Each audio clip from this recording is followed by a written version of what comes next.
church and counseling. Yang ketiga adalah bicara tentang gereja dan konseling. Last week, the topic was the community and counseling. Nah, minggu lalu kita belajar tentang komunitas ya dan konseling. And today's lecture is on the core of counseling. Nah, kalau yang hari ini kita akan bicara inti daripada konseling. Okay. So we will have one more lecture next week, God willing. And the week after that, Sayyidina will join us again for the final and the conclusion and to take all your questions and answers. Dan kita masih ada satu pertemuan lagi di minggu depan. Baru nanti di minggu berikutnya Sayyidina akan menutup pertemuan kita. And he does send his regards to everyone. Dan dia menyampaikan pesan kepada kalian semua. Okay. So the Bible, so the core, that's something that is at the heart of something. So the Bible is filled with many examples of human need. Jadi bagaimana kitab suci itu telah menuliskan banyak hal untuk kebutuhan manusia. Its authors wrote honestly about anxiety, loneliness, discouragement, doubt, grief, violence, bitterness, conflicts, and different other problems. Nah, para penulis ini dia sudah menuliskan ya, baik tentang kecemasan, ya kesepian, keputusasaan, keraguan, kesedihan, kekerasan, kepahitan, konflik, dan banyak masalah-masalah lainnya. Okay. Let me just adjust my screen a little bit.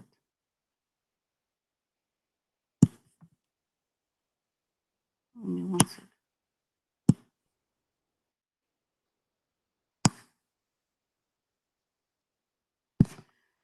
Sometimes struggles and the needs like these are seen even in the lives of the Bible's greatest heroes. Juga ada tentang perjuangan ya. Terkadang perjuangan ya dan kebutuhan-kebutuhannya dalam kehidupan ini itu sudah diperlihatkan oleh para tokoh di kitab suci. So again, the Bible is a reflection of many of the struggles that we all have in life. Dan bagaimana Alkitab itu sudah memperlihatkan ya bagaimana perjuangan-perjuangan mereka. So the Bible provides this reflection. The question is, continue please. The question is, does Christian counseling help people deal with these problems? Nah, pertanyaannya bagaimana ya Christian counseling ini bisa melihat menyelesaikan masalah-masalah yang ada pada ini gitu loh. So the answer is yes, it does. Though some counselors may not be as competent as they should. Jadi bagaimana seorang konselor bisa saja dia tidak dapat memenuhi kompetensinya. So what makes a counselor a better counselor is good training. Dan itulah kenapa dibutuhkan pelatihan untuk menjadi seorang konselor yang baik. So no one learns skills just from a book. Jadi bukan hanya seseorang yang belajar dengan membuka buku saja dia sudah menjadi seorang konselor yang baik ya. So of course you can learn about the techniques, but the skills come from training. Nah, di mana dia bisa mempelajarinya seperti teknik-teknik lalu tentang keahlian-keahlian khususnya itu hanya dalam pelatihan-pelatihan. So this is why counselor training programs usually require many hours of practical experience under the supervision of experienced counselors. Nah, dari alasan inilah bagaimana seorang konselor itu membutuhkan waktu gitu, waktu untuk mempraktekkan. Bagaimana mereka juga perlu dapat bimbingan. Nah, bimbingan ini juga mereka perlu diperhatikan ya, ada konselor yang berpengalaman lainnya yang membimbing mereka. Okay, so why do people go to counseling? Nah, sekarang pertanyaannya, mengapa orang-orang datang untuk konseling? Does anybody know? Kira-kira ada, Can you call on somebody to say why?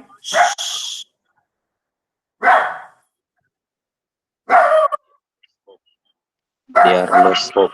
One moment, please.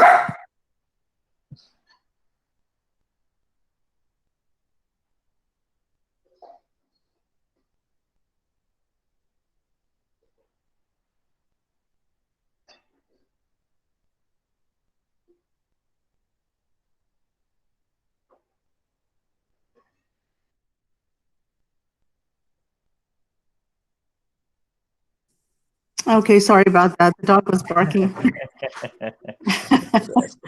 So, so why do people go to counseling? Does anybody have does anybody have an answer? ya, jadi tadi pertanyaannya, mengapa orang-orang datang untuk konseling? No. In need. Yeah, thank you, Henry. Yes, because that they have a need. They have a problem and they feel they need to fix it. Ya, mereka membutuhkan, mereka ada kebutuhannya, gitu loh. So relatively few people come to Christian counseling with problems concerning prayer, doubt, doctrine, spiritual growth, and guilt over sinful behavior. Jadi memang sedikit yang datang kepada konselor Kristen yang mau menceritakan gitu loh masalah-masalahnya, misalkan gini, masalah cuman berdoa atau keraguan atau doktrin, ya seperti itu. Just as another question, I'm trying to keep you up. I know it's late. Jadi ada pertanyaan lain. Ini karena kalian mungkin sudah kemalaman, mungkin mengantuk ini. Okay. So, who do they go to? Who do people go to for problems concerning prayer, doubt, doctrine, spiritual growth, guilt over sinful behavior? Who do they go to? Nah, kemana mereka pergi kalau misalnya mereka ada masalah berdoa, masalah keraguan, masalah doktrin atau perkembangan spiritual? Kemana mereka pergi biasanya?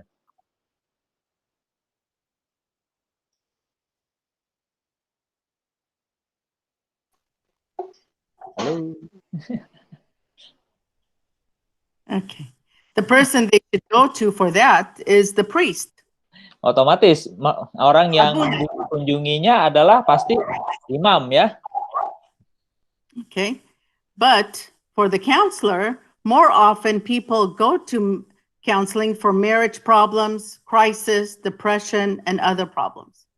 Nah, berbeda dengan kalau misalkan mereka pergi ke konselor. Konselor itu mereka kalau ada masalah, misalkan kayak perkawinan, mereka punya masalah depresi atau masalah-masalah lainnya. Okay. So, what are your goals in trying to help people through counseling? Nah, sekarang pertanyaannya, apakah yang ingin dicapai kalau kita mau membantu seseorang melalui konseling? Does anybody have like a goal you can think Apakah of? coba kalian pikirkan, apa yang ingin dicapai?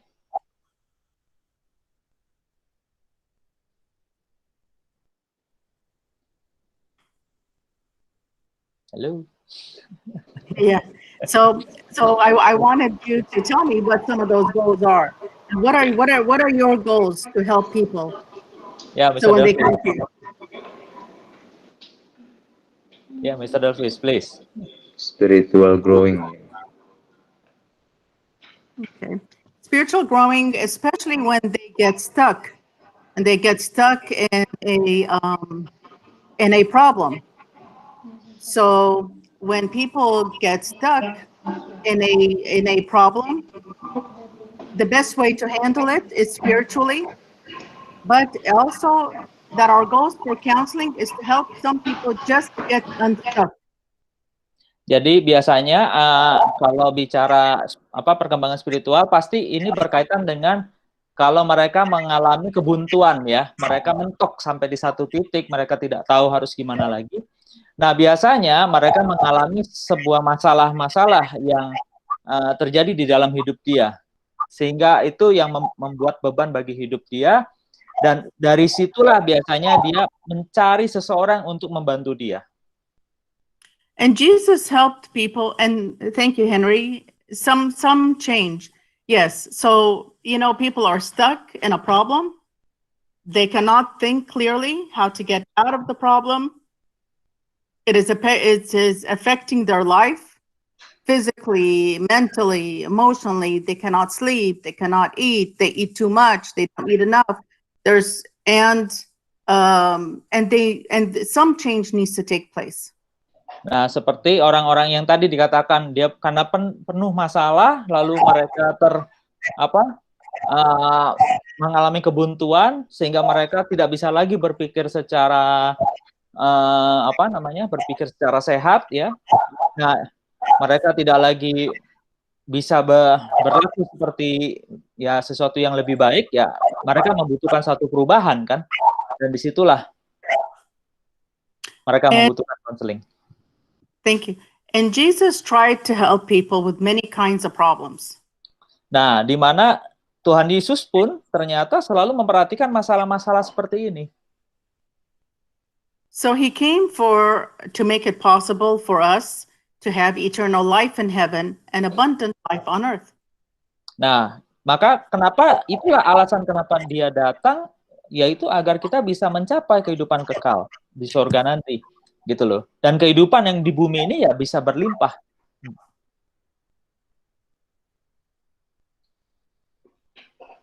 The counselors who follow Jesus must have the same goals.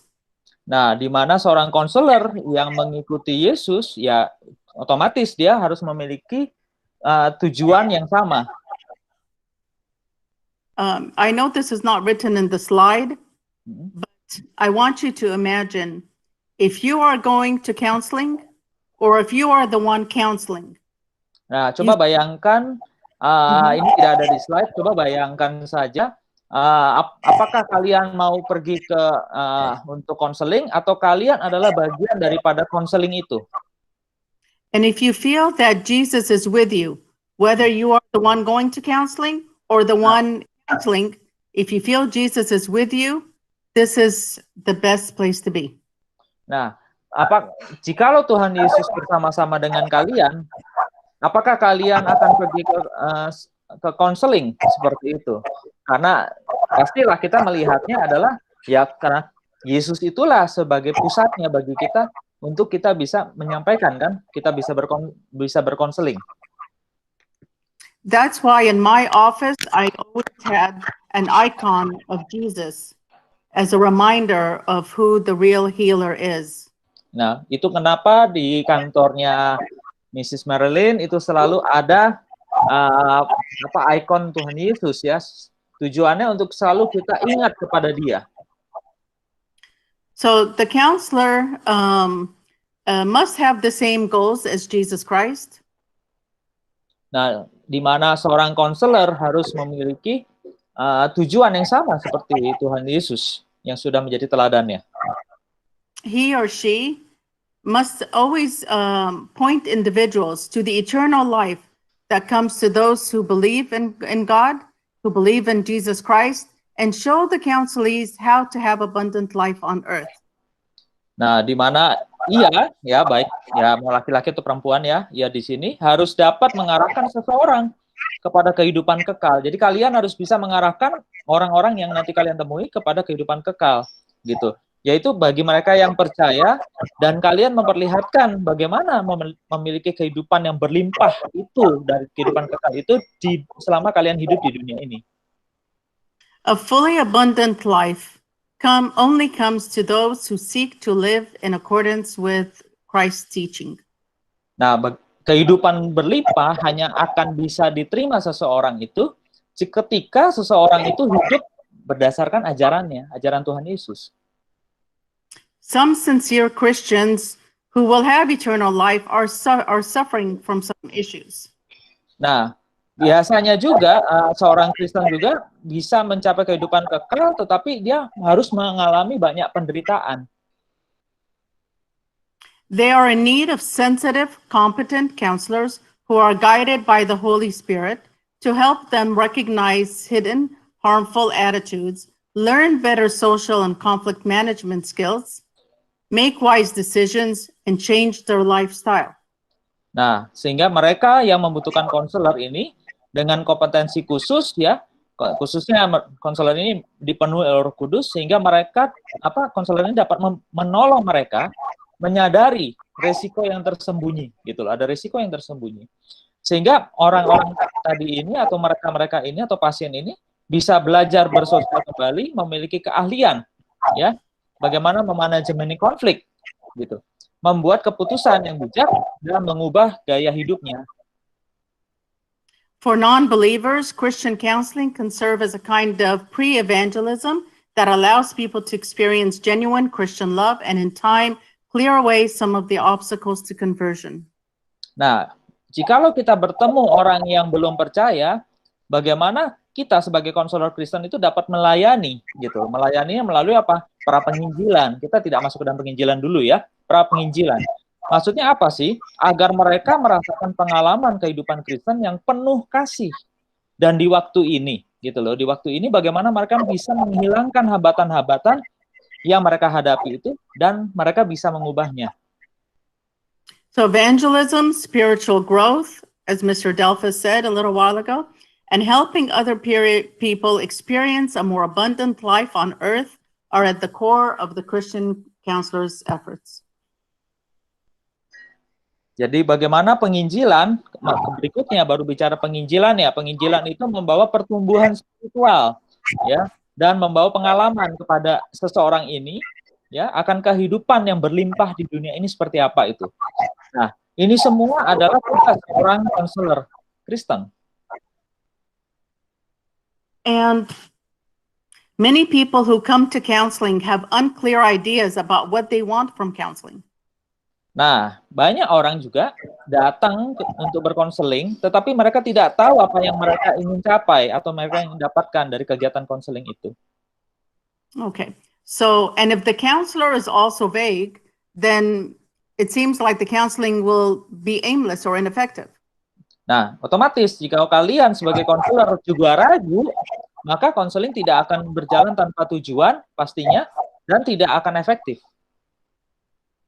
So there are some important goals you should be aware of. Nah, di sini ada beberapa tujuan ya yang harus kita perhatikan. Okay, so this is a definition, symptom relief. Nah, ini definisi ya, bagaimana menghilangkan gejala. I'm going to read the whole thing. It's in the slide, so you can follow along. People who come to counseling know that something is wrong and their top priority may be relief from the despair, anxiety, inner turmoil, personal conflicts, etc. Often the counselor helps by simply listening and showing compassion, perhaps make one or two suggestions that might reduce the immediate stresses and arouse sense of hope. Nah, bagaimana seseorang yang datang ke konseling tahu akan sesuatu yang salah, gitu loh. Tujuan utamanya adalah mereka bisa terlepas dari permasalahannya atau gejala-gejala permasalahan itu seperti apa? Adanya kekhawatiran, adanya kecemasan, ketidakpastian dalam batin mereka, dirinya mereka, ya, atau adanya konflik diri dan lain-lain, gitu. Nah, konselor itu biasanya akan mendengarkan dan memberikan empati, ya. Lalu kemudian memberikan nasihat, ya, yang bagaimana supaya orang yang dihadapi ini bisa mengurangi rasa bebannya atau stresnya gitu loh. Dan akhirnya memiliki pengharapan. Number 2, self-understanding. Yang kedua adalah bicara mengerti dirinya sendiri. And that means to understand oneself often is a first step in healing. Many problems are self-created. One counseling goal is for an object, an alert helper to assist those being helped to get a true picture of what is going on within themselves. Nah, jadi bagaimana akhirnya dia bisa memahami dirinya sendiri adalah sebuah langkah awal, langkah pertama sebuah penyembuhan ya, langkah awal penyembuhan. Nah, banyak masalah itu memang dibuat dari dirinya sendiri kan gitu loh. Nah, sehingga salah satu tujuan konseling adalah secara objektif memberikan peringatan kepadanya dan mendapatkan gambaran akan masalah tadi yang dia buat ya. Baik apa yang sedang terjadi kepada dirinya. And number 3, learning new skills and changing behavior. Yang ketiga adalah belajar akan keahlian dan bagaimana mengubah perilaku.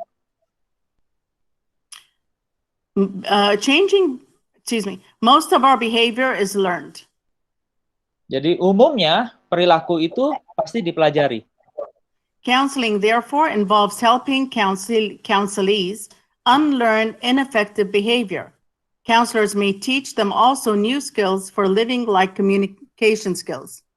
Effective communication involves clearly expressing oneself and accurately receiving messages from others. Nah, bagaimana konseling itu membantu ketidakefektifan seseorang yang mungkin dia tidak terdidik ya, gitu loh, untuk memiliki perilaku yang efektif atau perilaku yang baik, gitu loh. Nah, seorang konselor harus dapat mengajarkan keahlian-keahlian hidup, ya, seperti salah satunya berkomunikasi. Nah, komunikasi yang efektif akan memperlihatkan kepada dirinya bagaimana berekspresi secara akurat dan menerima pesan daripada yang lain, bisa mendengarkan pesan-pesan dari yang lain. Number 4, conflict resolution. Yang nomor 4 adalah resolusi dari sebuah konflik. Many come to counseling because they have conflict with others. At some time, every counselor will be involved in helping people reconcile. It is hard work and often it is stressful. Nevertheless, it has plenty of support in the Bible and is a key goal for Christian counseling. Nah, bagaimana resolusi konflik ini adalah berkaitan dengan orang-orang yang datang berkonseling seringkali punya masalah, yaitu punya konflik dengan sesamanya, gitu. Ya mungkin kayak kalian ya, kalau punya konflik kan butuh resolusi, seperti itu. Nah, sebagaimana seorang konselor itu bisa memberikan rekonsiliasinya. Nah, ini adalah sebuah pekerjaan yang bukan pekerjaan ringan loh, ini pekerjaan berat, gitu. Dan seringkali bisa membuat stres, gitu. Ya. Nah, bagaimana? Namun demikian, kita bisa lihat di Alkitab itu memberikan bantuan, ya, dan banyak kunci kegiatan konseling Kristen, kalau kalian bisa lihat. Number 5, support. Support that better enables people to recognize their personal and spiritual resources to effectively meet the problems of living. Nah, yang kelima adalah bicara dukungan. Nah, dengan dukungan, ini akan memberikan kepada seseorang bisa mengorganisasikan dirinya sendiri, gitu loh. Dan terutama kehidupan spiritualnya, ya, melalui sumber yang efektif untuk menyelesaikan masalah. I just want to mention another point about support. Nah, ini ada hal lain yang berkaitan dengan dukungan. This is regarding the counselor. In as much as we try to provide resources and help counselees know about the resources in their communities, we should also support each other. Nah, di mana di dalam sebuah komunitas, di sini ada satu resource ya, satu sumber yang mana untuk digunakan untuk saling mendukung satu sama lain. And it would be great if the counselors can meet every so often, once a week, once a month, have a Bible study, have a prayer meeting, and help to support each other. Because when you hear a lot of people's problems, sometimes it could be stressful for the counselor too. Nah, di mana ya seorang konselor ya akan lebih baik jika lo cukup sering ya bertemu melalui ya ada kegiatan doa. Ya ini salah satu sumbernya tadi ya. Ada kegiatan doa atau baca Alkitab bersama, pendalaman Alkitab dan lain-lain. Karena kalau misalkan jarang sekali bertemu dalam sebuah komunitas, kita nggak pernah bertemu, kalau ada permasalahan memang bukan sesuatu yang mudah untuk langsung diselesaikan saat itu. Number 6, spiritual growth and wholeness. Yang keenam adalah bicara pertumbuhan spiritual dan bagaimana mengalami kepenuhan. And Christian counselor guides spiritual growth, helps counselees deal with spiritual struggles, and enables them to find meaningful beliefs and values. Nah, bagaimana seorang konselor Kristen ya, kalian sebagai seorang konselor Kristen itu dapat membimbing pertumbuhan, membantu pasiennya ya. Orang yang kita bantu itu menerima perjuangan spiritual dan mengajak mereka memiliki keyakinan yang bermakna dan nilai-nilainya. And number 7, self-development. Yang nomor 7 bicara pengembangan diri. Sometimes people come to counseling because they want help in becoming more fulfilled. Some counselors have proposed that a goal for all humans should be self-actualization, the process of learning to achieve and maintain one's optimal potential. This can be a valid goal for counseling, even though it appears to be more of coaching. Nah, bicara pengembangan diri, seringkali seseorang ini datang berkonseling oleh karena mereka ingin ditolong, gitu ya. Supaya apa? Ditolongnya supaya mereka dapat dipenuhi apa yang menjadi harapan mereka, gitu. Nah, seorang konselor harus dapat membuat tujuannya akan hal ini. Kalian sebagai seorang konselor bisa membuat tujuannya. Karena apa? Bagaimanapun tujuan itu adalah bicara mengaktualisasikan dirinya. Pasti ke sana arahnya. Nah, melalui proses pembelajaran untuk mencapainya dan menjaga potensi seseorang tetap optimal, ini adalah sebuah tujuan yang jelas, ya. Tujuan yang jelas dalam berkonseling itu sendiri, sehingga terlihat konseling itu akan terlihat seperti bimbingan arahnya. Whatever goals one might have for counseling, the process rarely is effective if counselors impose their own goals on people. Nah, apapun tujuan seseorang berkonseling, ya bagaimana akhirnya prosesnya itu akan menjadi efektif. Tujuannya kan ke sana arahnya. Nah, ketika konselor mengenakan pengharapannya juga kepada bagaimana juga seorang konselor bisa mengenakan pengharapannya kepada orang yang dibantu atau pasiennya. It is better when the counselor and counselee work together in setting goals. Nah, ini maksudnya adalah ada sesuatu yang lebih baik karena konselor dengan pasiennya atau yang dibantunya akan dapat bekerja sama buat tujuan itu. Okay, so this section is on the relationship in counseling. Nah, kita masuk ke dalam bicara hubungan dalam konseling. Okay. I just want to mention something, Mr. Stefanos, and that is, this is a long lecture, so there's a lot of information. So if they feel they want to ask questions, then let me know and I'll stop to answer the question. Oke, karena ini pembelajaran ini cukup panjang, jadi kalau misalkan kalian ada pertanyaan secara langsung dari apa yang kalian baca di situ, atau kalian mungkin menyadari sesuatu yang ingin ditanyakan, silakan ditanya langsung. Okay, so it is not easy for people to go to counseling. Jadi tidak mudah loh untuk bukan perkara yang mudah bagi seseorang itu dapat datang ke seorang konselor atau berkonseling. Some problems are embarrassing and very personal and cause discomfort for people to talk about those problems. Ya, karena permasalahannya sederhana ya, karena ini konseling ini kan bisa membuat rasa malu gitu loh. Nah, seseorang itu bisa juga merasa tidak nyaman pada saat dia berbicara. So Christians may feel that believers should not have overwhelming problems that persist even after prayers.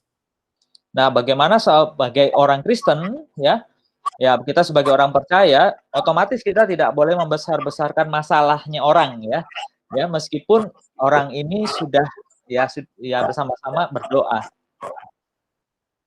They may view the need for counseling as an indication of personal or spiritual failure. Mungkin saja mereka melihat ada indikasi kebutuhan konseling gitu loh, karena kehidupan dia mengalami kegagalan spiritual. A good counselor is aware of these insecurities and from the beginning try to help the counselees relax. Nah, seorang konselor yang baik, dia mewaspadai ada rasa-rasa ketidaknyamanan dari awalnya ya. Kalian menjadi konselor yang baik itu, kalian harus bisa menyadari, mewaspadai rasa-rasa ketidaknyamanan dari awal. Gitu loh. Bagaimana akhirnya kalian mencoba membuat pasien itu merasa rileks atau tenang. Okay, and that's why the more that you read the Bible and understand human behavior through the Bible, the more that you will be able to share those accounts and explain to them that nobody's perfect and we are all working towards heaven together. Nah, itulah kenapa kita mengajak orang untuk membaca Alkitab ya, baca kitab suci. Karena kita tahu bahwa kehidupan ini adalah kehidupan yang tidak sempurna gitu loh. Dan kita sama-sama berusaha untuk menuju kesempurnaan itu. Counseling relationship is at the core of the helping process. Nah, di dalam hubungan dalam konseling ini menjadi inti dari proses kita menolong. How is this therapeutic relationship built and maintained? Nah, bagaimana hubungan pengobatan itu akan terbangun dan terjaga? There's a very famous psychologist by the name of Carl Rogers, and he was one of the first to study and develop this question in depth. Nah, ini kita lihat ya, ada seorang psikolog namanya Carl Rogers ya, melakukan penelitian dan membangun pertanyaan ini yang sangat mendalam. And so his studies found that relationships grew and patients, at that time, they used to call counselees patients, but they're the counselees. We don't call, I want to just mention this, we don't usually call the counselees patients because there's an assumption that a patient is somebody that is sick, that is ill. So the terminology changed so that we usually use client if it's a private office or counselee because it's just somebody that's seeking to alleviate their issues. So you mean that the counselor is never doing make a communication, direct communication to the counselee? No, it's the same process, but at the time of Carl Rogers, which was many years ago, he was one of the early like a psychologist in this field. At that time, they used to refer to the counselee as patients. Oh, so usually he refer the counselee as a patient, yeah? As patient, but that changed. So in the slide, it says patients, because at the time, Carl Rogers, that's what he referred to. That's his studies were on his patients. But now we don't refer to them as patients unless they are in the hospital with the psychiatrist. We refer to people that come to us as counselors, as counselees. It's more respectful and it doesn't imply that they are sick. Oke. Jadi ini maksudnya gini, si Carl Roger ini dia selalu kalau waktu dalam penelitian dia melihat seseorang itu yang dibantu itu, meskipun dia seorang konselor ya, bicaranya adalah itu pasiennya gitu loh. Nah, kita sebenarnya tidak menyebut mereka itu pasien. Kenapa? Di dalam seiring waktu pasien itu hanya diarahkan kepada orang-orang yang ada di rumah sakit gitu loh, yang membutuhkan pengobatan di rumah sakit itu disebut pasien. Nah, bagaimana dengan orang-orang yang membutuhkan bantuan kepada konselor, itu makanya disebutnya adalah ya orang yang membutuhkan bantuan ya, konseli kalau dalam bahasa Inggris konseli. Tapi kalau dalam bahasa Indonesianya tetap aja sih kita menggunakan kata yang sama gitu.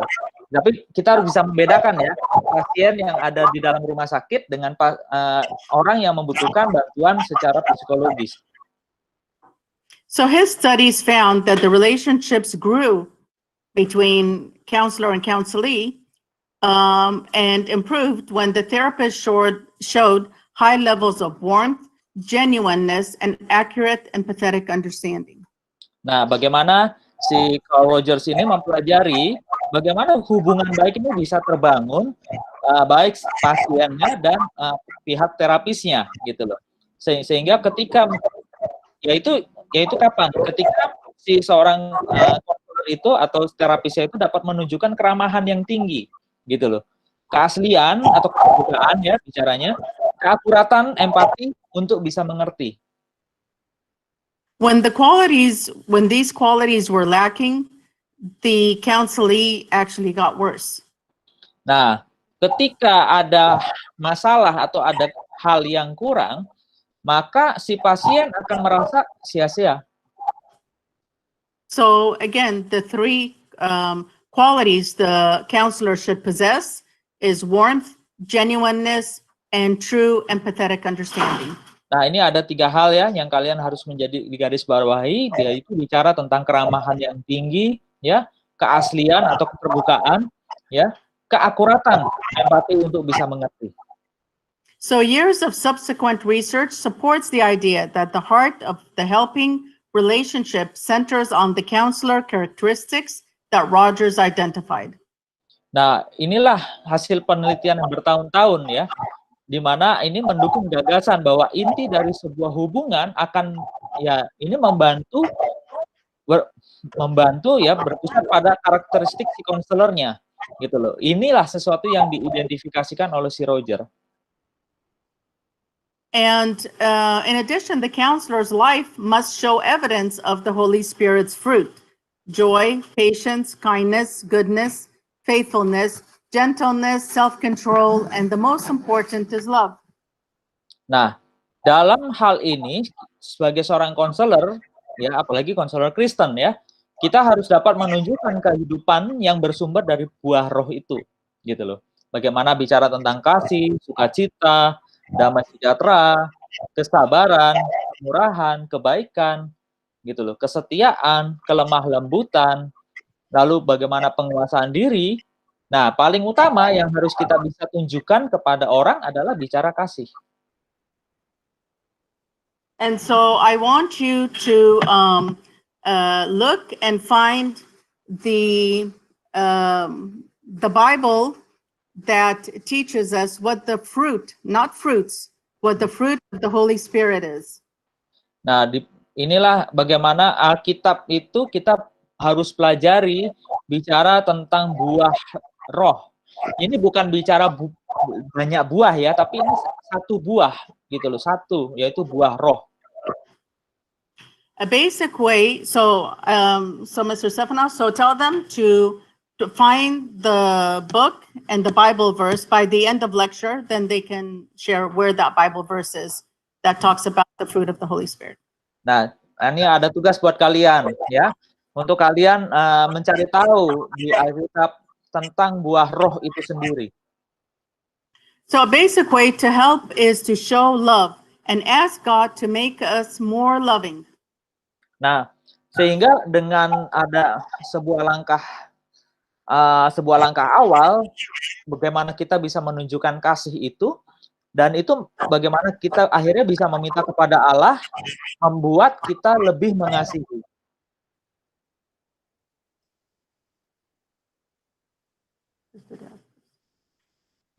Okay, for some, the sense that they are experiencing love is all they need to get better. Karena untuk seseorang merasakan pengalaman kasih itu adalah akan membuat mereka merasa lebih baik. Experienced counselors know also that most people need discipline, structure, challenge, and other therapeutic interventions. Nah, konselor yang berpengalaman itu tahu bagaimana seseorang harus disiplin, hidupnya harus tertata, ya. Mereka juga harus punya berani untuk menghadapi tantangan ya, terus mau tertantang gitu, dan lain dengan bicara intervensi pengobatan. I want you just to imagine for a minute, if you have a problem and you go to somebody, and even though this person disciplines and presents a challenge, has some structure, all of these therapeutic interventions, but they are warm and loving, or they are cold and not very loving and judgmental. Coba kalian bayangkan ya, kalian sebagai seorang konselor, kalian melihat seseorang yang membutuhkan bantuan daripada kalian. Kalian bisa, bagaimana kalian melihat seseorang itu bisa disiplin gitu loh, mau bisa tertata. Kalian kalian bayangkan sekarang, coba bagaimana orang itu yang kalian temui yang punya masalah itu, dia akhirnya kalian bantu untuk bisa memiliki disiplin, hidupnya bisa lebih tertata, lalu mereka juga bisa lebih tertantang gitu loh. So who would you feel more comfortable with? Nah, terlebih kalau bicara tentang kasih, kira-kira siapa yang lebih nyaman rasanya berhadapan ini? Yes, everybody would love to be in the in the presence of Jesus Christ. And if you have Jesus Christ with you and the counselee feels that, they will feel that warmth and that love and the fruit of the Holy Spirit. Nah, pada saat kalau hidup kalian dipenuhi oleh dipenuhi oleh roh daripada Roh Kudus itu sendiri, buah roh daripada Roh Kudus itu sendiri, pasti orang-orang yang kalian bantu atau kalian temui pasti akan merasakan, mereka akan merasa lebih nyaman seperti itu. And the helping relationship, this is the skills in counseling. And the helping relationship, one moment, please. Going up. Slide atasnya. Okay, this is the skills in counseling section. In the helping relationship, counselors lay aside their own struggles or conflicts, seek to become aware of counselee's needs, and communicates both understanding and a willingness to help. Nah, bagaimana membantu dalam sebuah hubungan ya? Konselor ini harus dapat menempatkan posisi ya, gitu loh. Jadi dia harus dapat menempatkan di sebuah posisi ya, perjuangan atau konflik gitu loh. Nah, untuk mencari dan untuk berwaspada ya atas kebutuhan si pasien itu atau orang yang kita bantu itu ya, melalui komunikasi ya, komunikasi dua arah. Dan ya jelas harapan untuk membantu itu ada.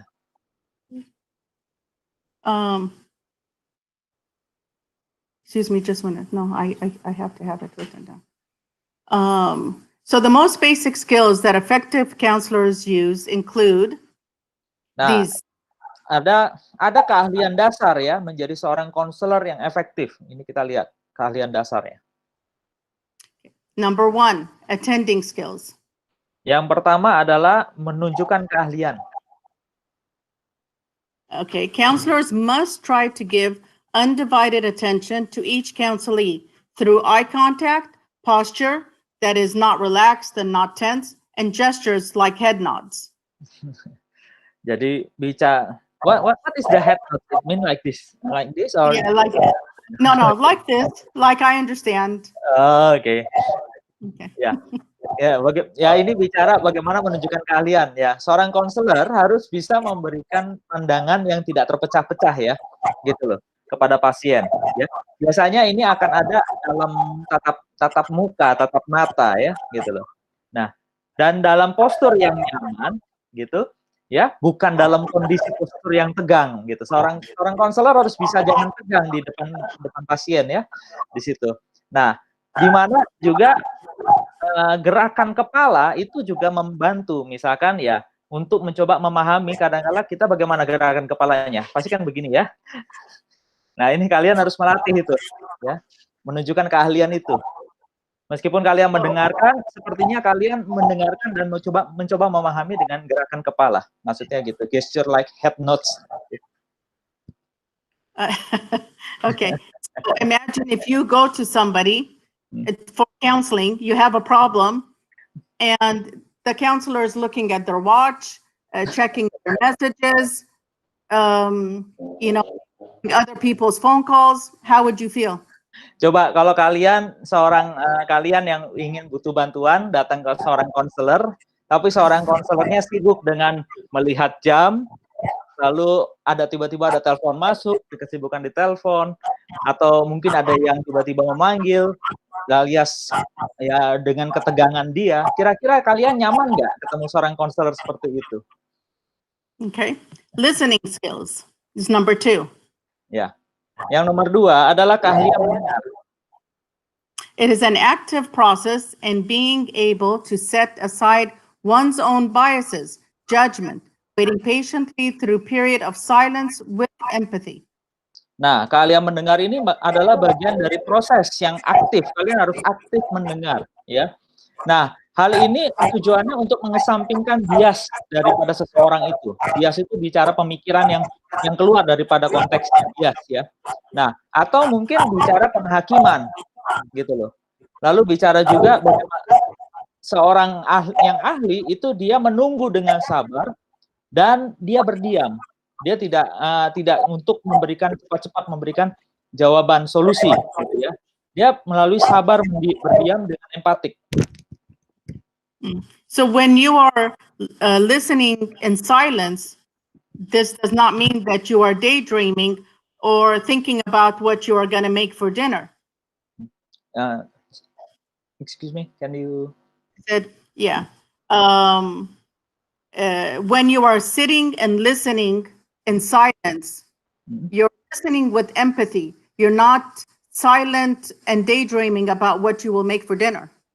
Oh, jadi bagaimana sebenarnya kalian ini berdiam ya, tapi berdiam itu untuk mencoba mendapatkan empatiknya, tapi bukan berdiam membayangkan pengen makan apa siang ini gitu atau malam ini pengen makan apa. Right. So while you are listening in silence, you are empathetic and sharing in the feelings and the emotions and trying to understand what the struggle is from the counselee's perspective. Nah, dengan kalian berdiam diri, lalu ya dan berempatik dengan orang yang kita bantu, paling tidak ini kalian masuk di dalam suasana apa yang dia sedang harapkan gitu. Permasalahan-permasalahan dia. Kalian memahami permasalahan-permasalahan dia. So we have attending skills, listening skills, and number 3 is responding skills. Nah, kita sudah melihat ya, yang pertama menunjukkan keahlian, kedua keahlian mendengar.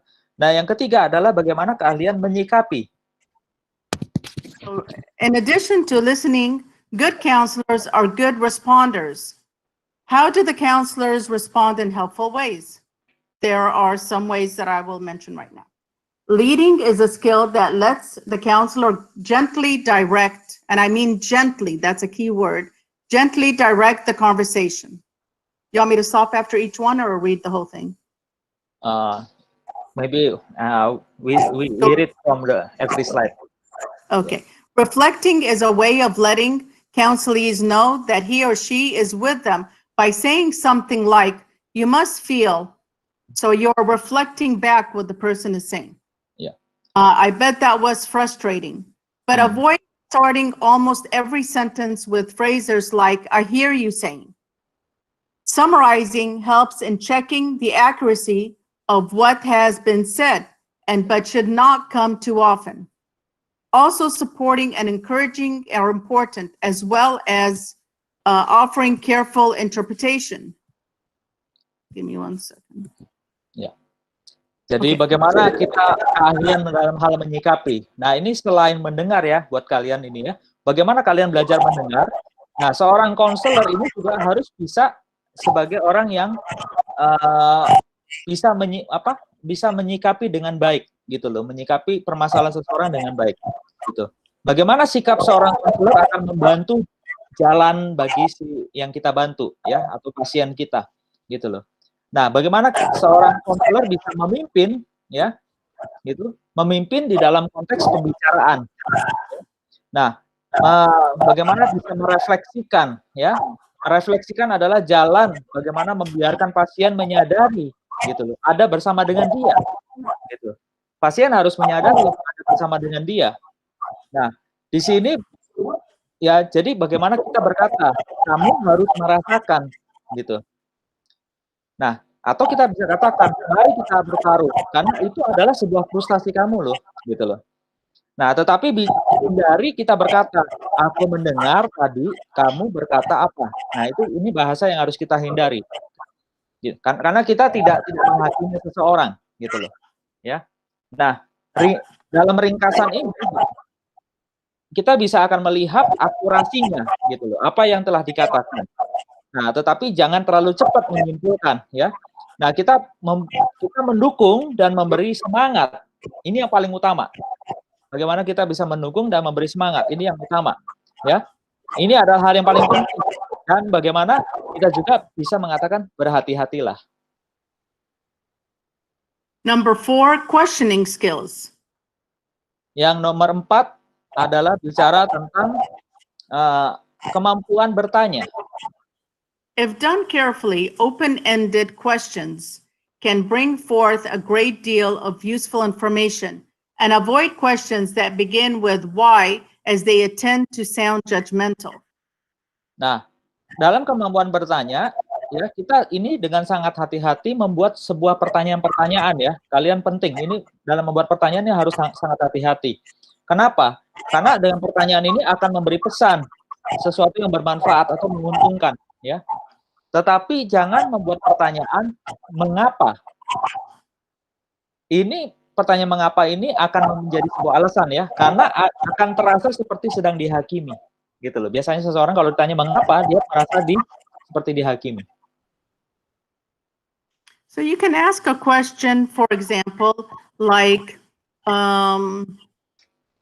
when does anxiety, when do you feel most anxious? Nah, ini kalian bisa membuat pertanyaan. Ini contoh ya, ini nggak ada di slide. Contohnya adalah sejak kapan kecemasan itu ada padamu, terjadi padamu. And this might help you to see the different contexts that produce a particular behavior or feeling. Nah, ini akan membuat bagi si orang yang kita tanya untuk dia untuk bisa akhirnya mulai berpikir gitu loh, atau mulai merasakan.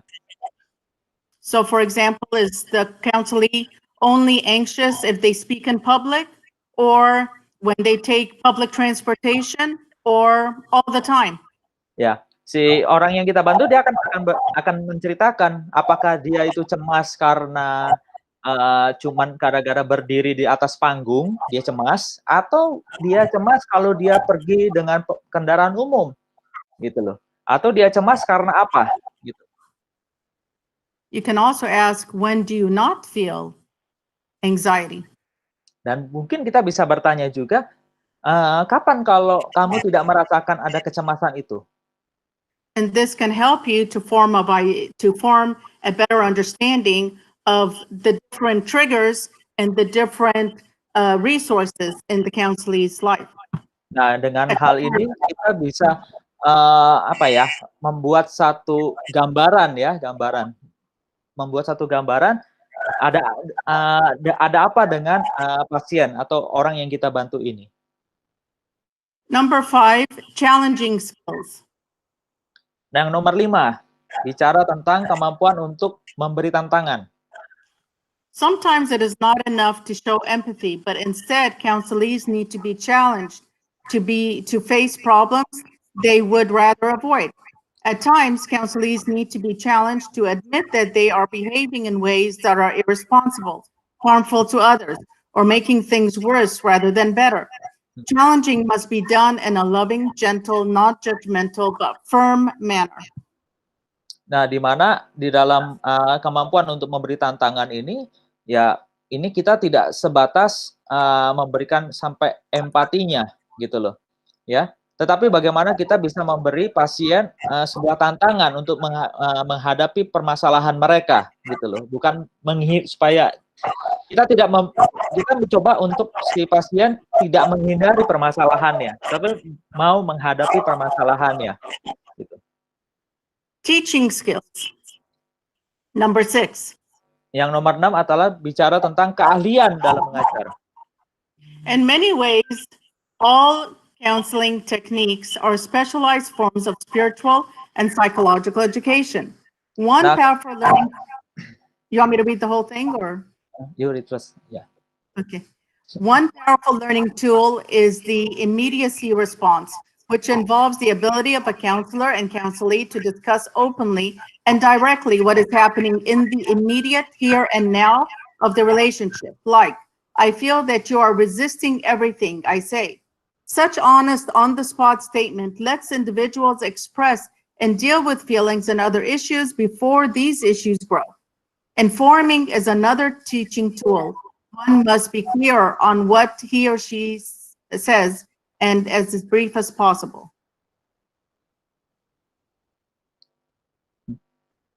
That's number 6. Sorry. Okay.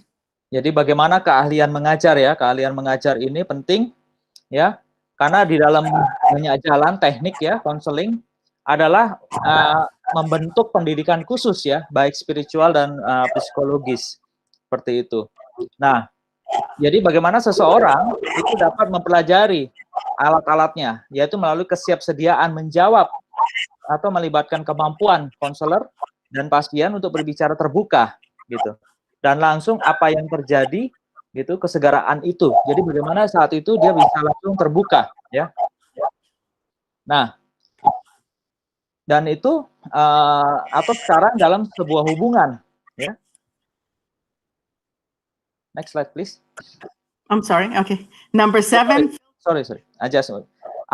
Dan bagaimana dia akhirnya si pasien itu dapat mengatakan aku merasakan atau mungkin menolak menurutku gitu loh. Nah, ini sebuah pernyataan yang jujur dan keluar dari seorang individu itu sendiri kan. Dia bisa mengekspresikan atau menangani perasaannya gitu loh. Jadi bagaimana dia itu melakukan bisa mengekspresikan ini tujuannya supaya mencegah masalah lain yang berkembang. Nah, bagaimana menginformasikan hal ini menjadi sebuah alat gitu ya, alat pengajaran, karena seseorang harus jelas tentang apa yang dia katakan. Dan apa yang dikatakan itu harus bisa sesingkat mungkin. Number 7, filtering. It is wise to remember that counselees do not always tell the whole story and do not always say what they really want, need, or intend. Counselors should mentally try to sort through the counselee's words. Nah, kita yang nomor 7 bicara penyaringan. Nah, ini akanlah bijaksana ya untuk diingat bahwa pasien tidak selalu menceritakan keseluruhan ceritanya. Dia selalu ada yang ditutupi ya. Dan tidak selalu mengatakan apa yang sebenarnya atau mengatakan apa yang menjadi keinginannya atau yang mungkin menjadi kebutuhannya atau yang mungkin dia inginkan apa gitu. Nah, bagaimana seorang konselor harus bisa mencoba ya, bagaimana memilah-milah dalam hal ini gitu loh. Dari perkataan-perkataan si pasien atau orang yang kita bantu. In addition to these skills, counselors need wisdom and discernment. Nah, sehingga di dalam hal ini ya seorang konselor harus bisa melihat sebuah namanya kebijaksanaan ya atau kearifan. Ini butuh keahlian. How do we get wisdom and discernment? How? Nah, bagaimana kita bisa memiliki kebijaksanaan atau kearifan? By prayer and asking God for it. Ya, kita melalui doa dan memohon kepada Tuhan. So we should always pray and ask God to give us wisdom and discernment. Itulah mengapa kita berdoa, kita harus meminta kepada Tuhan kebijaksanaan dan kearifan. Okay, some of these comes with experience, but Christians know that sensitivity more often comes when we pray, asking for the insights, guidance, charity, and accurate perception that comes from the Holy Spirit. Nah, bagaimana menjadi sebuah pengalaman ya, pengalaman orang Kristen itu sendiri. Dan orang Kristen itu harus tahu bahwa sesuatu sensitivitas itu datang melalui doa, ya, dan melalui bertanya kepada Tuhan, ya. Dan di sini kita akan diberikan sebuah pengetahuan bagaimana kita akan dibimbing dan juga bagaimana kita bisa memahami sebuah akuratan, sebuah persepsi. Nah, ini semua adalah bagaimana bimbingan Roh Kudus, gitu loh, di dalam hidup kita. This section is on the process of counseling. Nah, untuk berikutnya kita bicara tentang proses counseling. Counseling is not a step-by-step process. Nah, counseling itu bukan proses yang langkah demi selangkah. Each situation is a unique combination of influences from the counselee, other people, and the environment. Nah, di mana setiap situasi ini menjadi adanya kombinasi yang unik ya, dan dari pengaruh baik si pasien atau orang kita bantu dan juga pengaruh lingkungannya. Even though counseling cannot be reduced to a series of steps or stages, there are some common things. Nah, meskipun demikian, konseling tidak dapat mengurangi langkah-langkah berkelanjutannya atau tingkatan, tetapi apa yang ini ada beberapa hal yang perlu diperhatikan. Number 1, connecting. Yang nomor 1 adalah bicara menghubungkan. This is often called rapport building. It involves initiating, building, and maintaining a relationship. Nah, ini melibatkan bagaimana mulai membangun, memelihara hubungan. Number 2, exploring. Yang nomor 2 bicara bagaimana menjelajah. It is a time when counselors are encouraged to share their feeling, talk about their struggles, and describe their action. Nah, menjelajah ini bagaimana si pasien itu atau konseli ini didorong untuk membagikan perasaan mereka, gitu loh. Berbicara tentang pemikiran-pemikiran mereka, dan mereka harus bisa menggambarkan tindakan-tindakan mereka. Number 3, planning. Nomor 3 adalah bicara tentang perencanaan. In time, the counselee begins to see the problem in a different light, and the discussion moves towards goals and action that can be taken to find solutions. Together, the counselor and counselee develop some plans for bringing about the desired changes. Nah, bagaimana di dalam perencanaan, karena bicara ada pada waktunya, pasien mulai melihat masalah dari sudut pandang yang berbeda. Dan akhirnya ada diskusi yang bergerak menuju sebuah tujuan. Lalu ada tindakan yang dapat diambil untuk menemukan solusinya. Nah, bersama-sama konselor dan pasien membuat beberapa perencanaan untuk mendatangkan perubahan yang diinginkannya. And again, this is not in the slide, but when putting together goals, these must also be attainable goals for the counselee in his or her environment and ability. Nah, di dalam bicara tujuan, ini tidak ada di slide ya.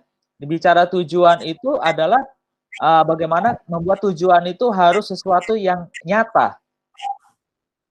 So the more you are listen and understand and empathize, the more that with the client, with the counselee, you can find a goal that the counselee can actually attain.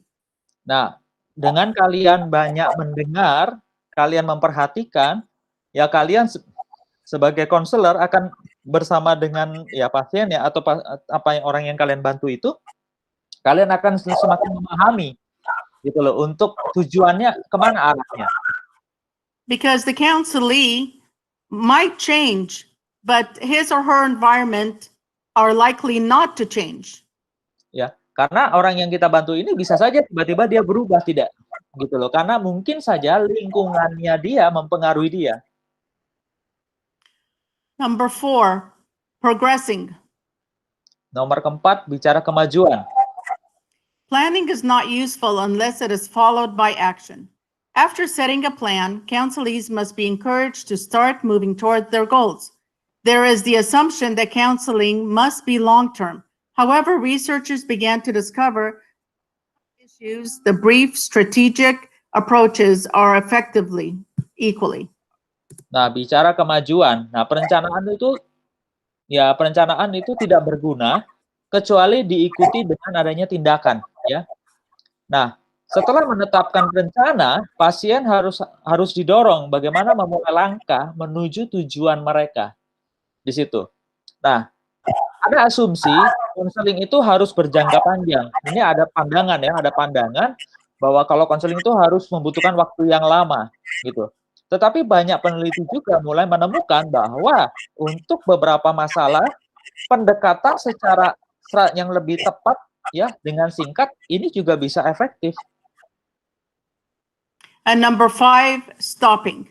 Counseling does not last forever. In time, both counselor and counselee back away from their more intense problem-solving relationship. Nah, nomor 5 adalah bagaimana bisa berhenti. Ya. Nah, konseling itu tidak akan berlangsung selamanya, gitu loh. Ya, pada akhirnya juga baik si konselor atau pasien akan berpisah, ya, gitu loh. Dari hubungan untuk pada saat ya permasalahan sudah terpecahkan, gitu loh. So, for example, if you are seeing somebody every week and things start to progress, it could become every 2 weeks, maybe once a month, then maybe once a quarter, maybe once every 6 months, once a year, or it just immediately. It doesn't have to go like this, but you can start to taper off unless they say, hey, I'm feeling better. Jadi kita di sini tidak berbicara tentang yang tadinya 1 minggu, lalu bisa menjadi 1 bulan menjadi 3 bulan, atau 3 bulan jadi 6 bulan, atau mungkin akan berlangsung lebih panjang. Tidak demikian, tetapi ini bisa lebih singkat, gitu loh. Bagaimana ini menjadi lebih singkat? Okay, this section is on theories of counseling. Nah, bagian ini kita masuk dalam teori konseling. Theories can guide counselors in their work, but there's no one theory that has been shown to be better than all the others. Nah, teori ini dapat membimbing konselor ke dalam pekerjaan mereka, ya. Tetapi tidak ada satu teori ini yang sudah terbukti bahwa ini lebih baik dibandingkan teori yang lain. In general, depending on the problem, the theories that help people learn new behaviors tend to be somewhat better. Nah, bagaimana secara umum teori ini ya dilihat dari tergantung permasalahannya, gitu. Bagaimana teori ini akan membantu untuk mempelajari perilaku yang baru, ya, yang bagaimana cenderungnya bisa lebih baik nantinya. Excuse me, I'm gonna have to take care of this. Okay, it's okay. I think we have a break for 5 or 10 minutes. Yeah? Okay, yes, please. Thank you. Oke, kita break dulu.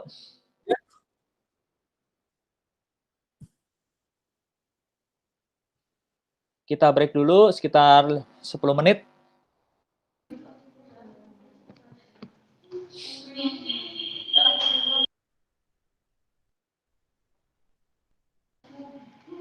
Okay, everyone move.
pada 10 menit, Pak.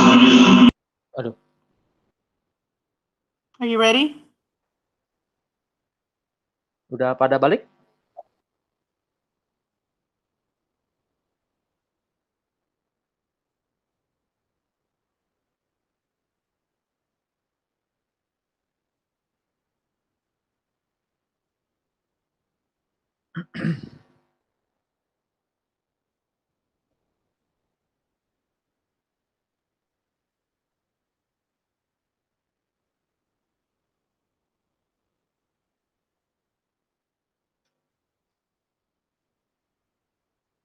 Pak Delvis? Yes, girls already.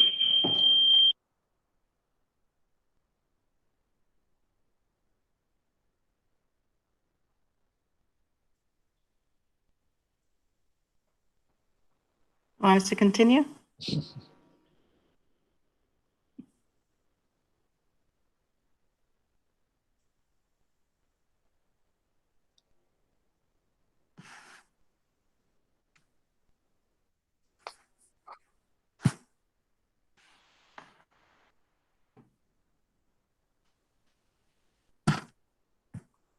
Are you ready? Some boys and girls Still a little more? Okay. still offline. I'll finish the rest in the 10 minutes we Okay. Now they are ready. have. Okay. Thank you all. I know it's a long lecture today. Sorry. Okay, so now we're on theories of counseling. Ya, kita lanjutkan ya teori konseling. So I already mentioned this. I'll just mention it again. You already translated it. And that is theories can guide counselors in their work, but there's no one theory that has been shown to be the better. Jadi bagaimana ya, kita tadi sudah lihat ya, teori itu dapat membimbing konselor ya dalam pekerjaannya. Tapi kita tidak berpatok kepada teori saja gitu loh, karena belum tentu teori itu terbukti lebih baik dibanding teori yang lain. In general, depending on the problem, the theories that help people learn new behaviors tends to be somewhat better. Jadi bagaimana teori secara umum itu tergantung daripada permasalahannya, ya. Dan bagaimana hal ini akan bisa tujuannya untuk bisa membantu ya mempelajari perilaku yang baru ya, cenderung ya, yang untuk bagaimana untuk lebih baik. So Freud's famous system of psychoanalysis was one man's theory of counseling. Nah, ada sistem psikoanalisis ya dari Freud. Ini teori dari satu orang ya, sebuah teori konseling yang terkenal ya. It summarized Freud's views about human nature, including the causes of personal problems and the best methods of helping people change. Nah, tetapi teori ini bisa meringkaskan pandangan ya.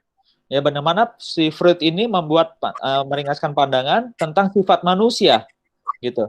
Ya, bagaimana penyebab masalah pribadi dan memberikan metode terbaik untuk membantu seseorang dapat berubah. So Freud however, did not seem to understand that every theory is also a reflection of its creator's personality, biases, values, culture, beliefs, past experiences, and even the country or historical era in which one lives. Nah, si Freud ini dia kurang memahami dari teori-teorinya, dia kurang memahami bagaimana sebuah kepribadian itu memiliki pandangan gitu dari si penciptanya. Nah, di dalamnya ada, kan kita tahu di dalam itu ada namanya nilai atau budaya atau kepercayaan ya atau keyakinan atau bicara pengalaman masa lalu, bahkan mungkin di sebuah negara atau ada sebuah era atau sejarah di mana seseorang itu hidup dan itu tidak sama satu sama lain. There are so many theories on counseling. Nah, dengan ini kita jadi tahu bahwa ada banyak teori tentang konseling. In addition, some Christian counselors have proposed Christian approaches. Jadi bagaimanapun kekristenan juga bisa memberi sebuah pandangan. Some theorists emphasize feelings while others stress behavior change. Dan juga ada beberapa teori ya yang menekankan tentang perasaan. Dan juga ada juga teori yang lain menekankan tentang perubahan. Many Christian approaches are built on the theorists' view of biblical teaching. Nah, juga banyak orang Kristen punya pandangan yang didasari dari kitab suci itu sendiri. So why bother with theory? Nah, jadi mengapa kok repot-repot pakai teori? Some argued that theories are of little importance and do not have much influence on the actual experience of counseling. Jadi ada beberapa pendapat orang-orang ya bahwa teori itu tidak penting loh, gitu loh. Dan ini jadi ya bahasanya karena teori itu banyak pengaruh dari pengalaman konseling gitu loh, yang sebenarnya. However, theories can serve a useful purpose.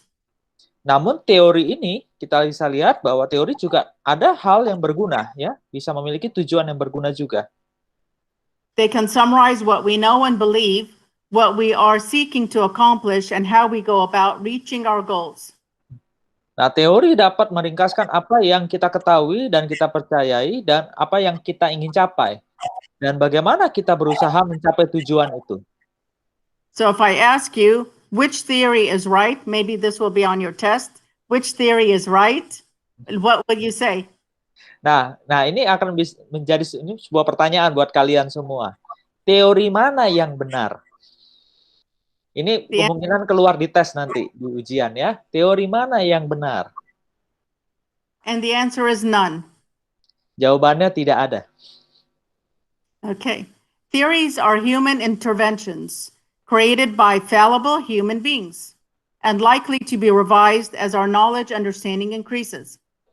Nah, bagaimana arti teori sendiri? Nah, teori itu merupakan sebuah intervensi manusia ya, diciptakan oleh manusia. Ya, manusia bisa dapat salah dalam hal ini. Dan kemungkinan besar teori itu akan sering waktu akan ada revisi teori-teori itu. Ya, karena pengetahuan selalu selalu meningkat ya. Dan pemahaman kita selalu juga lebih baik. There's no single right way to counsel. Jadi dalam hal konseling ini tidak ada hanya dengan satu cara yang benar. Our Lord and Savior Jesus Christ used a variety of approaches depending on the need of the counselee. Nah, kita bisa lihat bagaimana Tuhan Yesus juru selamat kita ya menggunakan berbagai macam pendekatan tergantung pada kebutuhannya. It can be helpful to understand the different theories, but ultimately one must try the Holy Spirit to work through one's own personalities and perspectives in order to help others effectively. Ya, memang ini dapat membantu untuk memahami sebuah teori yang berbeda. Tetapi bagaimanapun secara pada akhirnya ya kita harus mempercayai Roh Kudus ya yang bekerja melalui kepribadian dan sudut pandangnya gitu loh. Yang bagaimana Roh Kudus ini membantu orang secara efektif. This section is on taking counseling home. Nah, di mana dengan pertumbuhan this section is called taking counseling home. Nah, bagian ini kita masuk di dalam membawa konseling ke dalam rumah. People's methods of learning varies from one to another. Ini slide-nya ada sedikit miss ya. Kebalik halamannya. Jadi bagaimana metode belajar yang berbeda satu sama lain di rumah. Some learn best through hearing, others by seeing, and others by doing.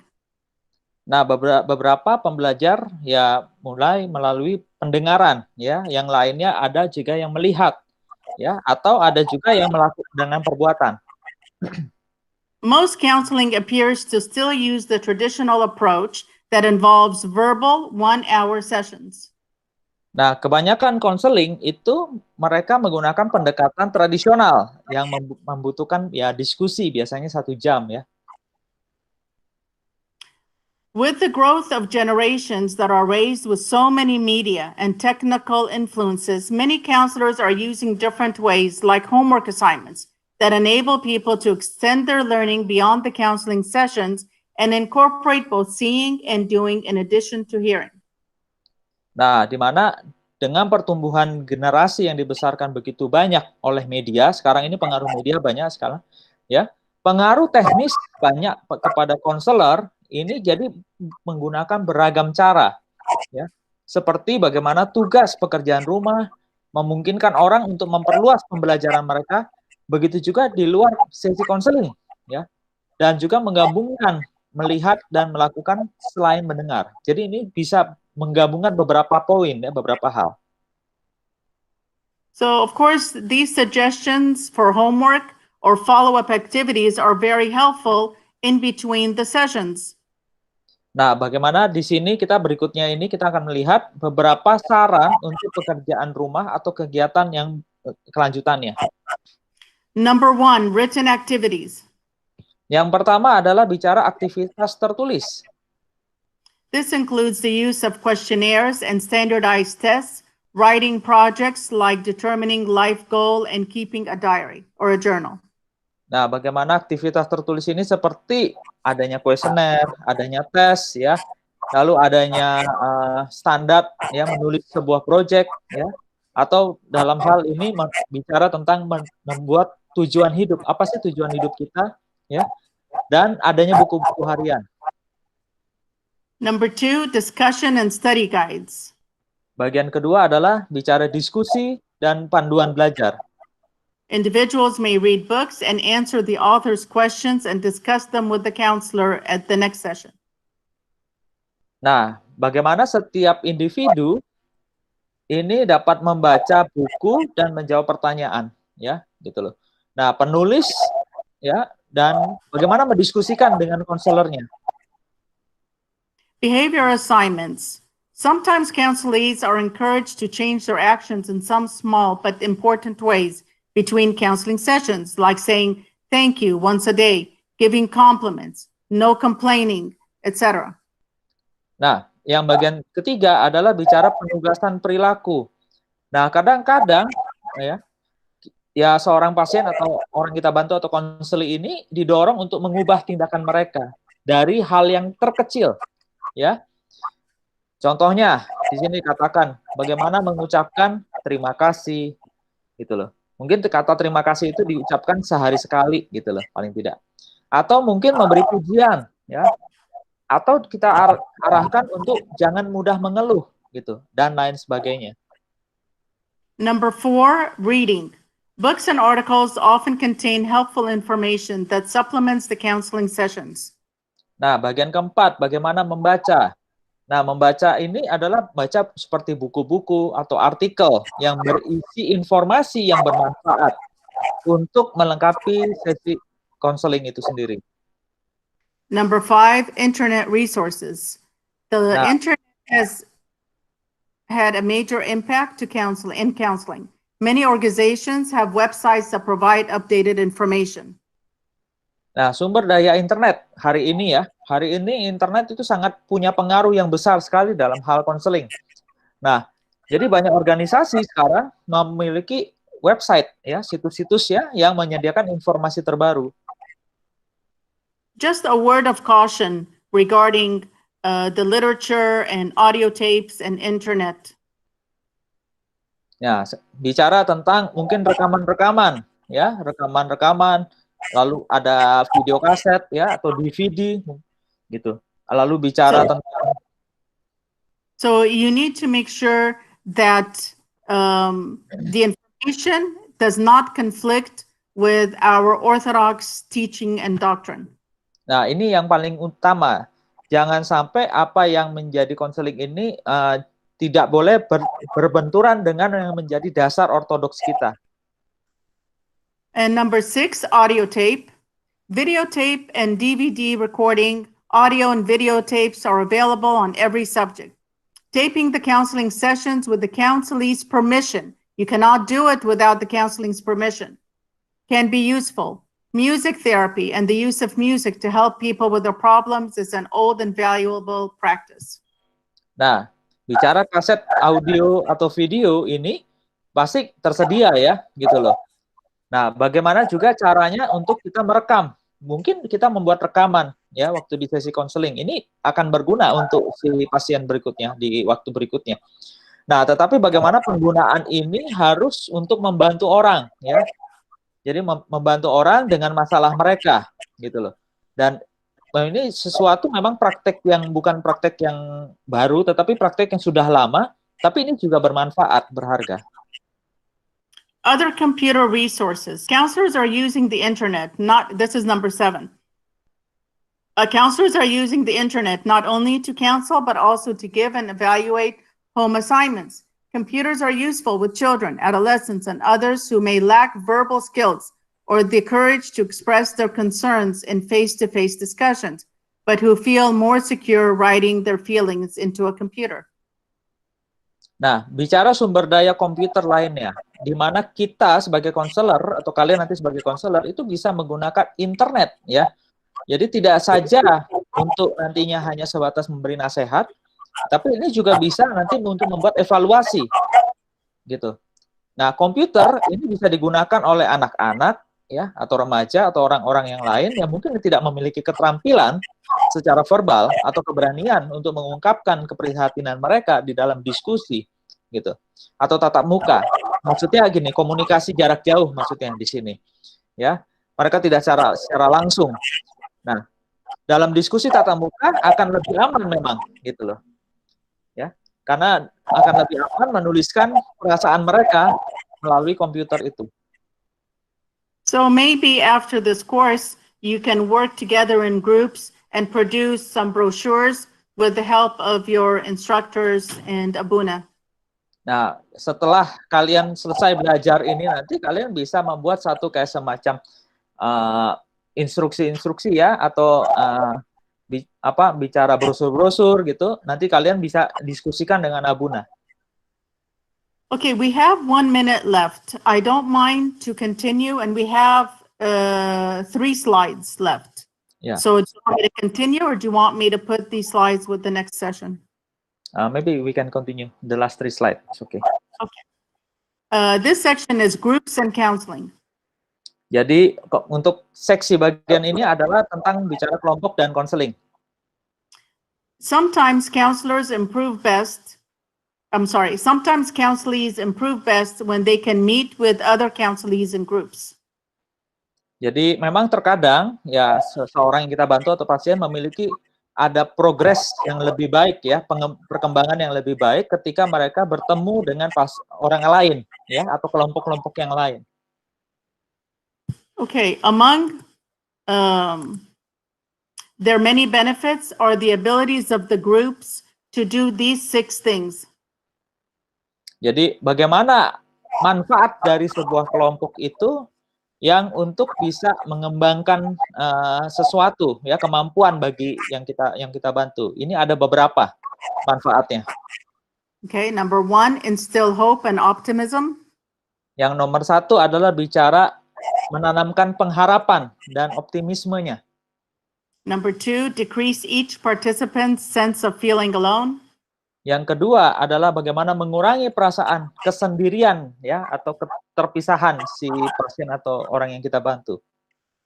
Create a climate, number 3, create a climate where participants can give and receive help from their peers. Nah, di sini bagaimana menciptakan suasana kepada orang-orang kita bantu itu dalam hal bisa memberi atau menerima bantuan. Number 4, teach new learning so people can exchange their behavior. Nah, nomor 4 adalah mengajarkan pembelajaran yang baru sehingga dia bisa belajar untuk mengubah perilakunya. Number 5, provide safe environment to express feelings and give a sense of belonging. Nah, nomor 5 adalah bagaimana dia bisa menyediakan lingkungan yang aman, ya, mengungkapkan perasaan dan memberikan rasa yang saling memiliki. Number 6, provide opportunities for believers to pray and study the scripture. Nah, ini khususnya bagi orang yang percaya, ini bisa memberikan kesempatan mereka berdoa dan mempelajari kitab suci lagi. If groups with a counseling focus are led by inexperienced or untrained leaders, the group interaction can create more problems than are solved. Nah, ini jikalau kelompok, ya, dengan fokus konseling yang dipimpin oleh seorang yang tidak berpengalaman atau tidak terlatih dalam hal ini, ya interaksi ini dapat menciptakan masalah yang baru ya, masalah yang lebih lagi gitu loh, daripada yang bisa diselesaikan. There is also a greater possibility of personality clashes within a larger group than with a one-on-one interactions between the therapist and the counselee. Nah, jelas ada kemungkinan ya benturan-benturan kepribadian yang lebih lagi gitu loh dalam kelompok yang lebih besar dibandingkan interaksi one on one ya dan atau empat mata ya antara terapis dan pasien ya. Also, there is the risk that members of the group will break confidentiality since they are not bound by a professional obligation to keep what is said during the session private. Nah, kalau bicara tentang konseling kelompok konseling ini yang tidak berpengalaman, ini bisa membuat resiko ya. Ada rahasia yang ada di dalam kelompok tertentu atau orang tertentu ini terbongkar ya. Karena mereka tidak terikat kewajiban profesionalnya. Mereka tidak punya ikatan itu ya untuk merahasiakan apa yang menjadi pembicaraan selama sesinya. And this last slide is on how you can grow as a counselor. Nah, slide terakhir adalah bicara tentang bagaimana kalian bisa bertumbuh sebagai konselor. Counselors may keep reviewing their counseling and ask counselees permission to videotape occasional sessions so he or she can evaluate their technique. Nah, biasanya konselor itu akan meminta kepada di dalam konseling mereka izin terlebih dahulu ya kepada pasien atau orang yang kita bantu, boleh nggak untuk kita merekamnya gitu loh. Sehingga tujuannya apa? Ini untuk bisa mengevaluasi. You cannot do any kind of taping, audio or video, without the written permission of the counselee. Be careful about that. Nah, jadi kalian tidak boleh ya merekam sebuah konseling tanpa seizin daripada orang yang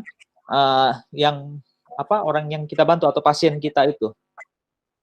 Also, you can only discuss the situation with your immediate supervisor.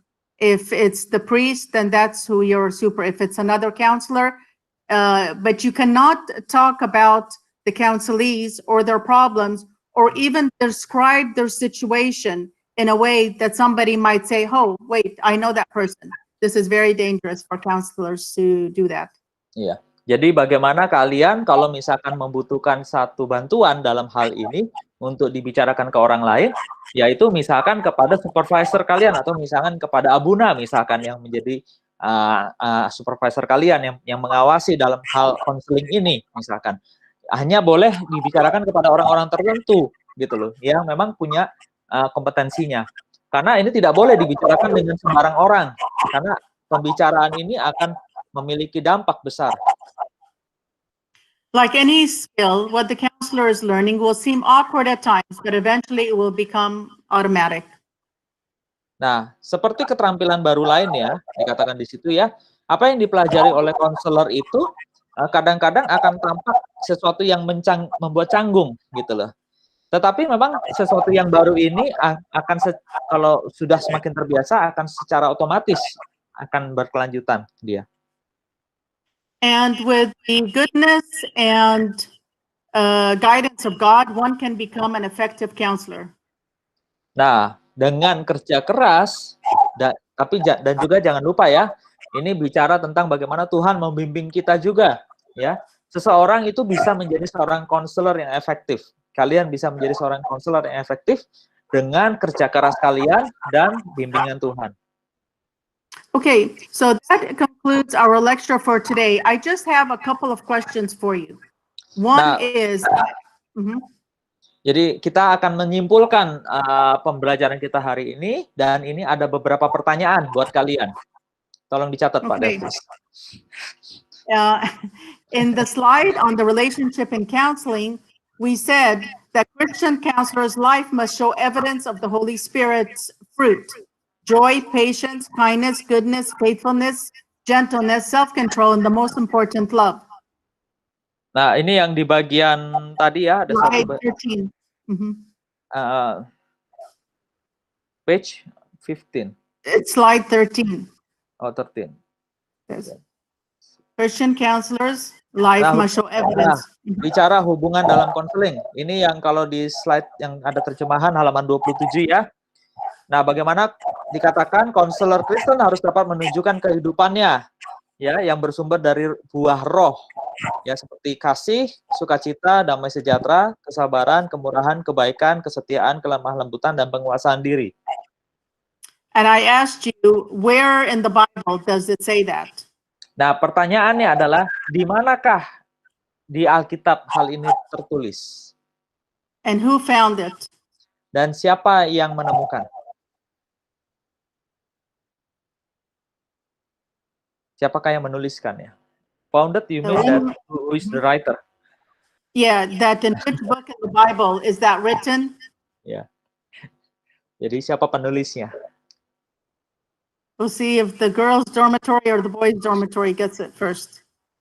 Do they Ayo. know? Silakan, ada yang bisa memberi jawab? Ada dari mana? Galatia 5 ayat 22 sampai 24. Galatian. Penulisnya Paulus. Paulus Saint Paul. Okay, where?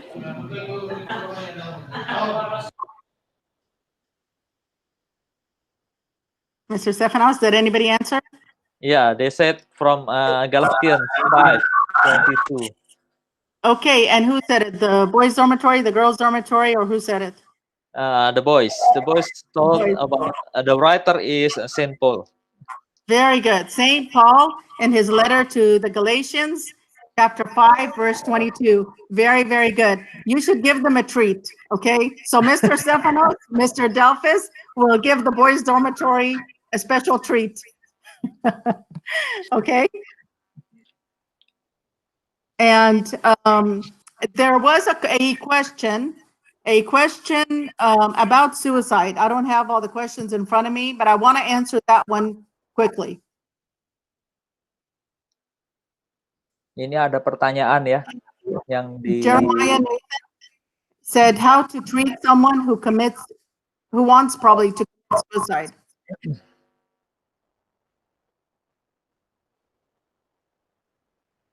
So suicide prevention is a very, very long topic. I will try to get you some information and send it to Mr. Stephanos. He can translate it for you. But I just wanted to mention very quickly. Do you want to tell them? Oke. Jadi ini topik yang pertanyaan Jeremy ini adalah topik yang sangat panjang ya dikatakan. Tetapi nanti akan Mrs. Marilyn akan membagikan informasinya secara tertulis gitu. Tapi ini ada sedikit ya mungkin secara singkat ya. You can summarize, yeah. You can summarize. Yeah. So, and I will do that. So, but the very important is you must first, assess if there's any danger in this person committing the suicide, and there's a long list. I will send you the paper, and we can go through it very quickly. In addition, for next week. Ya. Nanti minggu depan lah akan dikasihkan papernya ya, karena ini harus dilihat orang ini punya ada masalah yang membahayakan nggak gitu loh. Kenapa dia sampai mau melakukan hal itu? Okay, so I know it's very, very late. I wish you all good night. For the boys' dormitory, if we come to Indonesia before you graduate, I will cook something for you as a treat for answering the right question. Next time the girls will get the right question, I'll cook something for them too. Jadi ada rencana kan dari rekan-rekan kita yang ada di Amerika mau datang ke Indonesia. Nah, tadi ada janji dari Mrs. Marilyn bahwa kalau nanti dia datang ke Indonesia, mau dimasakin kalian sesuatu yang spesial katanya. Okay. If since we didn't get a chance to answer all the questions, if you want to send me the questions, Mr. Stephanos, I can respond to them, email them back to you, and then you can share them with the students because I know it's very late. Ya, oke. Kalau misalkan ada pertanyaan-pertanyaan lain, boleh dituliskan. Mungkin nanti Pak Delphus bisa kumpulkan ya pertanyaan-pertanyaan atau Barnabas bisa kumpulkan pertanyaan-pertanyaannya. Nanti saya kirimkan ke Mrs. Marilyn untuk berikutnya. And Karena during sekarang this- sudah cukup malam. Okay. Thank you again. God bless Okay. you. In the name of the Father and the Son and the Holy Spirit. One God. Amen. Thank you. Thank you. Have a good night.